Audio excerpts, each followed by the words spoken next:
find, because I develop artists, that the most important thing is to find out what is going to be the most successful route for you as a performer.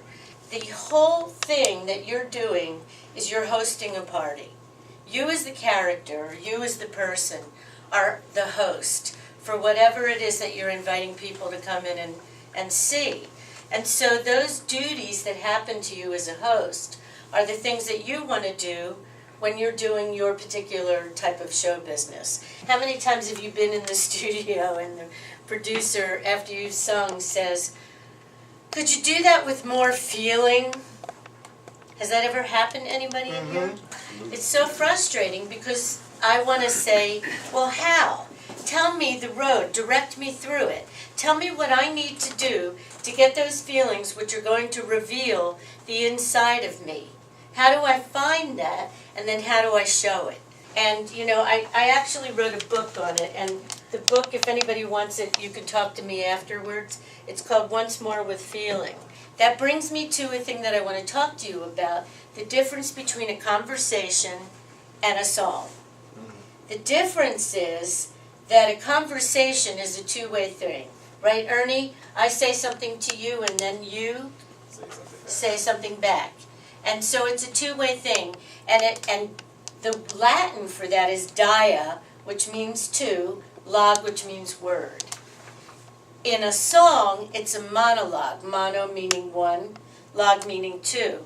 However, the thing that we have to do as performers is to find out what is the silent energy that you are giving back to me. Like when I talk to you, because I'm singing and I'm telling a story, you're thinking things. And when you're thinking, your brain is sparking. And when your brain is sparking, you give me energy, right? I get the energy back from you. And if I'm a really good performer, I can read that energy and let it come to me so I know how to respond to that.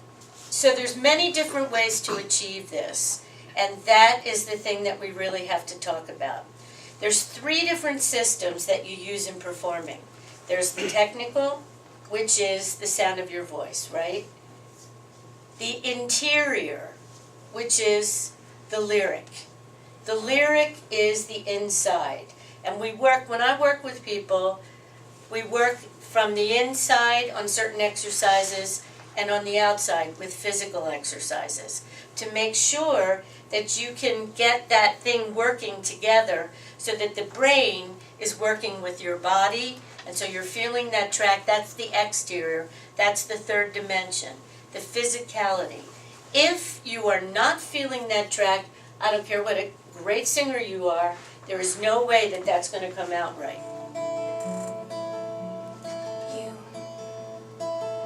You're like the sun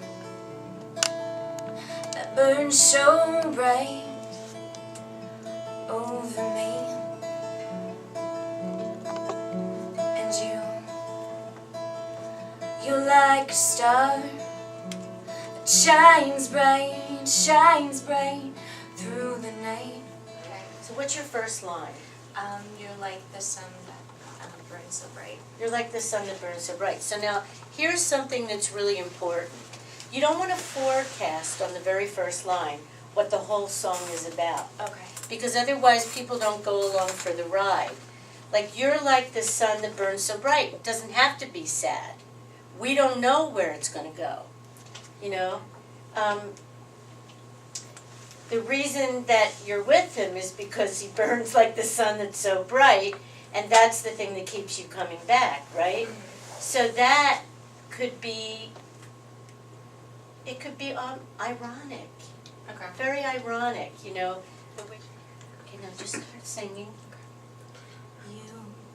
Keep talking. You like the sun that burns so bright over me, and you're like a star that shines bright through the night, and you are the one thing wish I could hold on to, but like the sunset, you will fade from view. Now, what was that like? That's better.